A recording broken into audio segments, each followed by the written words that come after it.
how people interact with machines, and David mentioned it as well. One thing in her STEAM comments said, okay, when it's STEM, we really need to broaden that group. And one thing I worry about, so have we reached out to other sectors? So if we truly get this ubiquitous autonomy, what are people who are doing all of those jobs going to do? Have we thought about the societal impacts on the economy? Where does that fit in? And in our schools, and so do we reach out enough to universities, get them involved in that dialogue, but also just thinking about it broader and bringing in a broader discussion? That's not, that is something we can do as a center, bringing other people in. When we talk about these transformative things, making sure we get a broader group in to talk about what are the impacts and how we manage it. So that's, I think that's something we need to do. Now, before becoming director, you all were very accomplished and distinguished scientists, engineers, and researchers. As an employee coming up, what misconceptions of the center director job did you have that you discovered were different once you got in the seat?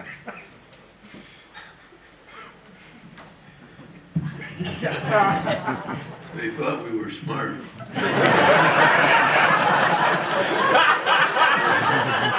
think we should just leave it at that.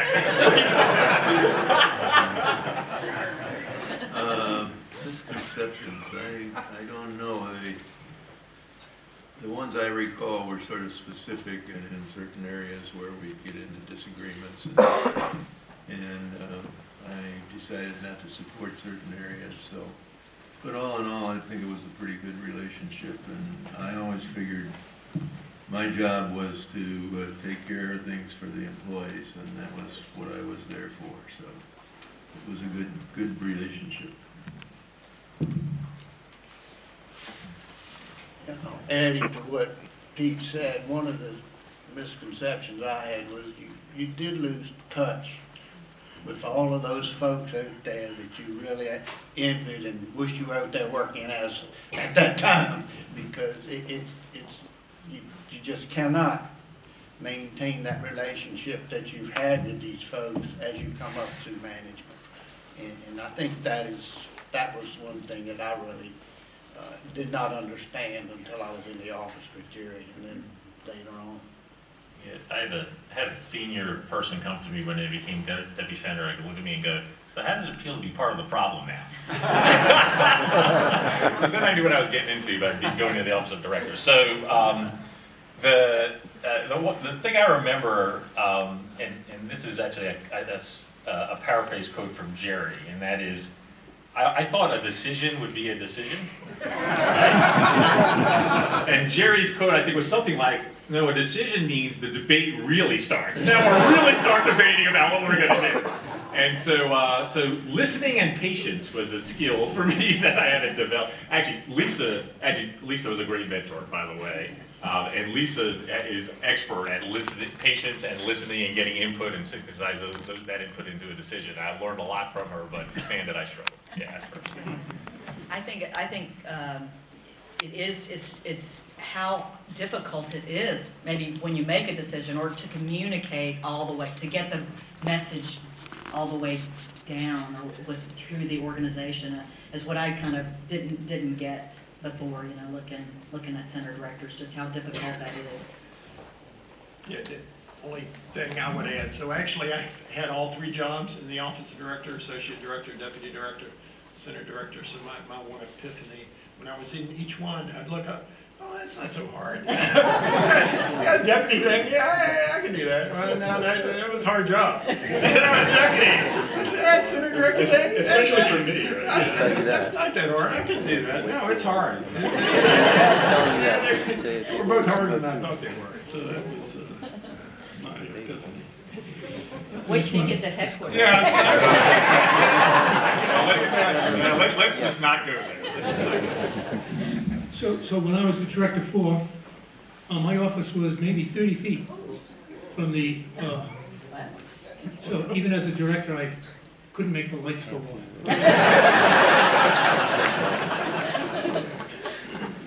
Although Congress did a few times. So my office was 30 people in the director, and I can't remember all of the specifics, but after I had the director's job for about a year, I thought, wow, this job is not what I thought it was. I couldn't pinpoint the differences. I think another difference is that on the things, and it's not everything, that you do get to decide as a center director, you are the final arbiter. And when that happens, it changes your relationship with people. It becomes a little different. People that were your colleagues before, you could see eye to eye, but when you become the one who listens to everything and makes the final decision, even if it's not your idea, it changes a little bit your relationship with people, and that takes a little bit of adjusting. The next question I'd like to start with Mr. Peterson. Dave Bowes commented about the change in the programmatic structure. And the role of center director has evolved from one where the director actually had budget, made decisions on what programs to pursue, what research to go after, to a role now where the director pursues roles and funds to support the goals of program managers. What was it or what is it like to be director and not have free reign to pursue the ideas of your staff? And what would you like to see this changed? And so how? And that last part might not be a good question for Steve, and Lisa, and Dave.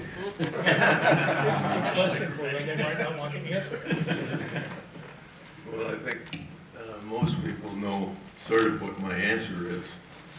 I like it the way it was when I came to work and when the researchers basically directed the research program, and I think that gets fantastic results. You allow the creativity of the engineers, of the researchers to help develop the program of where they were going, and we still push it this way and that way, but I'm a believer in that. Maybe it's like my parents wondered about the next generation, you know, and how they were doing things, and I really wonder about the next generation. But that's another story. But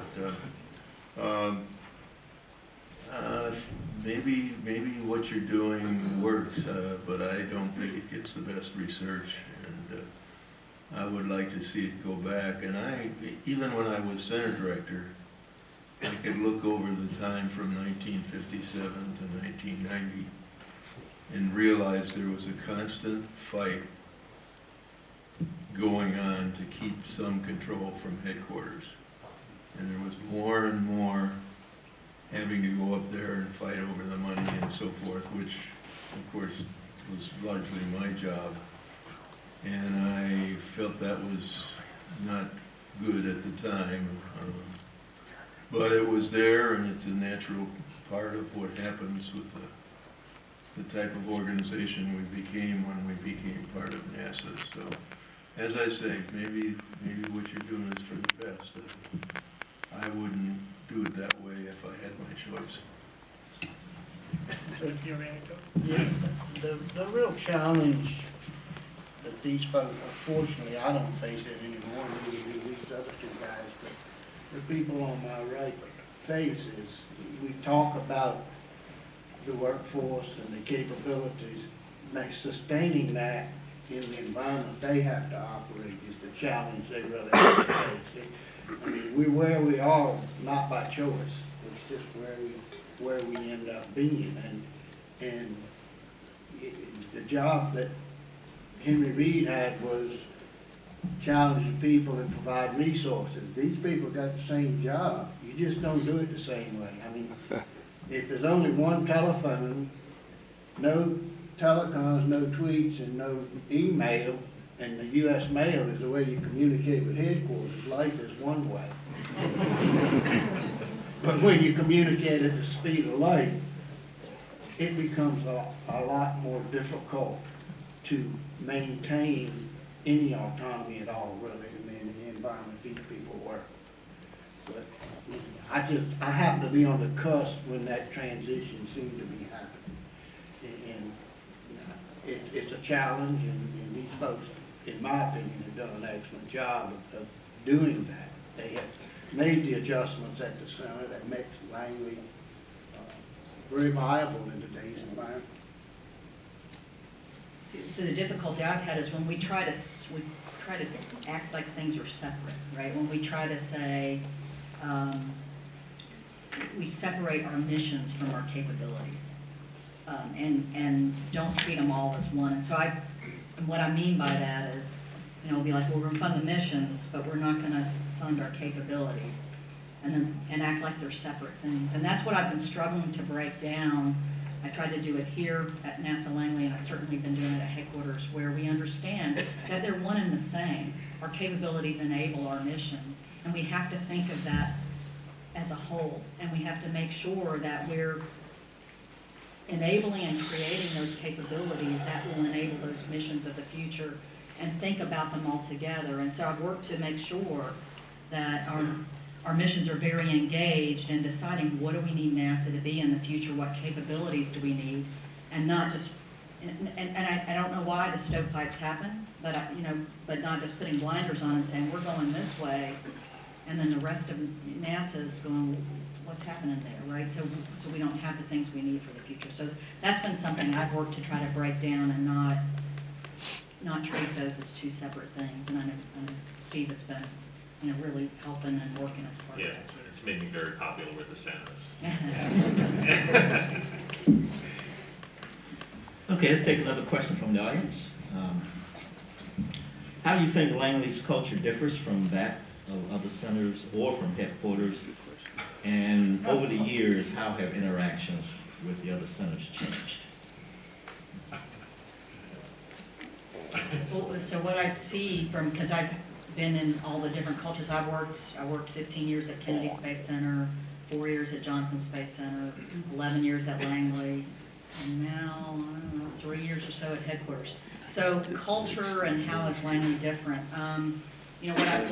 What I see is, kind of a depth of expertise at NASA Langley, and it's interesting to watch, and you could see it come together on some of those missions like Ares 1X and Paddleboard, where, say the project manager, the Johnson team would kind of be like, okay, we got enough, now let's move, and they're good with kind of around 80% or so, and Langley might need to get more, more up to more knowledge on exactly how the depth of that. And so I've just seen from a research culture kind of versus a flight, and that's not all, right? Because we have within NASA Langley, we have kind of research and flight culture. So just a bit of a difference there with kind of that, but other than that, so it's just a bit different from a more operational culture and a more research-based culture. Yeah, I think that's fundamentally it. I think the research centers are trying to really look at what will make a difference moving forward. That is really the job, and I think that's really the technical excellence, the depth of technical capability, and applying that to really enable some new things, brand new things, new capabilities by integrating technologies. I think is really pretty prevalent across the research centers. I think as a research center, Langley is somewhat unique in that we have more of a systems view of things. I think in the directorates, particularly the ones that Jerry led and the one that Dell led, there's a strong systems analysis and systems capability too that drives the technology, and then we feed that back into the system and see how it makes a difference. So that's maybe an area where Langley's somewhat unique, particularly on the vehicle side. I think the relationships between the centers, that's an interesting one. I've been out of the game for a little while, so maybe Dave can comment on this. Sure. But I believe, particularly since Columbia, that the center leaders have really put in time and effort to collaborate more effectively across centers. It hasn't all been, a honeymoon, I'll say, all the time, but I give credit to center leadership, Office of Director on down, in really figuring out ways to collaborate, to most effectively use the capabilities across the centers in a way to most effectively accomplish the mission for the agency. So I think that's been a journey we've been on since probably even, at least I can remember since the mid-90s, and I think the current leadership is doing a really good job. Yeah, just real quickly, a couple comments related to that. First of all, I think actually when you look at culture, we have a lot more in common in culture across the agency maybe than people want to give credit for. I think we all have a culture of passion around what NASA does, and sometimes we approach problems differently and think about them differently, but that's good. It gets back to that diversity of thought and approach on how you're going to solve a problem. So sometimes that doesn't get talked about. We talk about our cultural differences across centers, but actually I think we have a lot of cultural similarities in our passion for the agency. So that's one comment. And I think it has evolved over the years that not so much culture, but competition between centers. I think we have, I've seen a big shift over the last 10 years. I'm trying to think of the time, but in the recent past where, hey, we all bring something valuable to the table to get the mission done, and let's concentrate on those things we're good at. I've spent a lot of time over the last 2 years talking about Langley's value proposition and what we bring to the thing. It's not everything the agency does. We have things we're very good at, and other centers have things they're very good at, and we ought to team together to get the mission done. As far as teaming, I see David McBride, my counterpart from Armstrong sitting over there, Ricky Shine, I know is here from Glenn, Eugene, and I talk all the time. Actually, Eugene, David, myself, and Janet Bondi, Glenn, we actually talk a lot. Not conspiring against the headquarters, but we do have some things in common. And I talked to Ellen, and I talked to Todd May, so I think that's actually has changed over the last 10 years of working together and saying, hey, we all bring something to the table, so let's build on that. And I wanted to add in too, I know, because Robert Lightfoot he was previously the center director of Marshall, and then me being at Langley, we work really hard to make sure the missions and the centers are all together and really build that team, and to break down those barriers and to make sure it's clear roles and responsibilities across the centers, so we don't have that unhealthy competition that was occurring across centers that was kind of hitting and created those interdependencies across all those centers. That's something we focused on extensively, since we've both been up there. What's the one thing that you did as center director that in hindsight you would have done differently? And what is the one thing that you were not able to accomplish during your tenure that you wish you would have been able to? Well, let's see, so I can say that one thing, so I was, when I came into NASA Langley, as I mentioned, I was assigned the reorganization of the center. And that I wouldn't, because I spent quite a bit of time and got a lot of input and had a lot of help from folks in developing that. But I think we did this kind of new idea in the competition of the jobs once we were done with the reorg. And that was even more popular than the reorg. And so I can tell you there was tremendous stress around that occurred. Now maybe some good things in the end, maybe I can rationalize, but in the end, some really good things that came out because I think people were then placed in different positions. And I saw much more integration across, and people could visualize, they didn't identify themselves with their job. They identified themselves with the team to accomplish things. So I saw some healthiness come out of that, but I can tell you there was a lot of stress, and I'm associated with that competition on those jobs, and I wonder if there was a better way to do that, looking back. So. if I can make a comment on Langley organization. I remember two things that I heard clearly from Langley employees. The first was, we don't like our organization. And when we tried to do something about it, they would say, we like this new one less.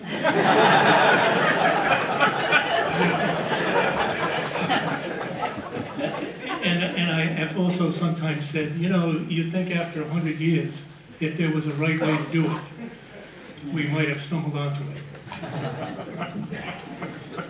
Yes, this is somewhat of a comment, but yeah, my one regret is saying yes to Robert when he called me to come up to headquarters. So, yeah, you know, the unfinished business is interesting. I mean, you know, I think, you know, in any job, it takes, I was deputy for a while, for 9 years, so I was in the office of director for over 10 years. But it's different when you're the person running the show, right? Different when you're you're the person who's making decisions, and you can't go, well, we'll just have to run that by Lisa, and can't ever make that decision. So, you know, I think there are, I think we're on a really good trajectory in aeronautics, particularly with Aviation New Horizons. And I give Jay Munchin and ARMD a lot of credit for that, but I also give Langley a lot of credit for that, because we really pushed from our end, and sometimes not being very popular with headquarters in the pushing. You know, I think so. I think that's, you know, seeing that through. Or we're starting to see that through. And I wish we'd been around to see that through. Just to be honest with you, I'm very proud of the work we do in earth science and atmospheric science. I am just, you know, I spend most of my technical career doing remote sensing instrument development and mission systems engineering for the science missions. And you know, I think we're starting to get on really solid footing there with the next generation of instruments. And you know, wish I would have been around to see that through more. Is the one area in the agency that I am really worried about now. To be honest with you, I'm just going to be honest. It's, you know, I'm really worried about it. My personal opinion, you know, so the perfect example of what we could do here, right, in this area is stratospheric ozone depletion, right? We developed science, did science research, remote sensing instruments, used that data to inform policy, led to Montreal Protocol and amendments, led to a recovery of stratospheric ozone, right?